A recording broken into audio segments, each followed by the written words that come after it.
Good morning everyone! Pag nandito po ako sa loob ng bahay, ito po yung mga exercise na ginagawa ko.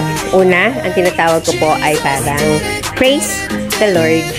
Yan po yung una nating exercise. Gagawin po natin siya ng 20 counts, pero 5 beses po natin siya uulitin.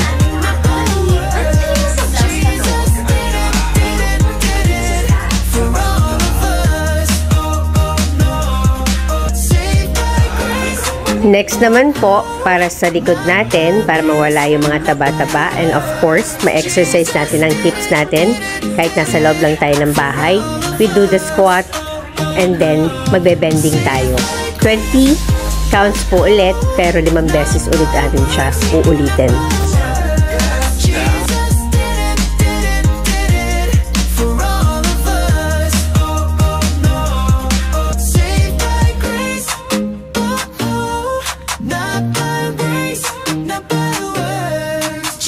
Naman na natin gagawin ay ang pag-side twist po ng ating legs. Para ito sa legs natin. So, parang squat na rin siya. Pero, may twist. Pasensya na po, hindi naman po ako professional na nagtuturo. Pero it works for me. Kaya alam ko mag-work din sa inyo. And by the grace of our God, bibigyan niya tayo ng kalakasan para maging malakas sa pag-aalaga sa ating mga anak at syempre sa ating trabaho.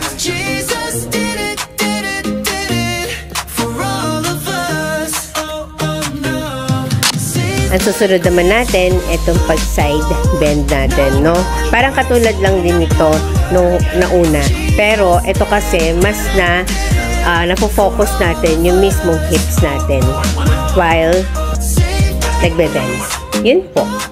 20 rin po ang ulit natin gagawin, pero 5 beses po natin siya ulit uulitin. And next naman po, itong pag-side ng ating mga arms para sa back po natin yan.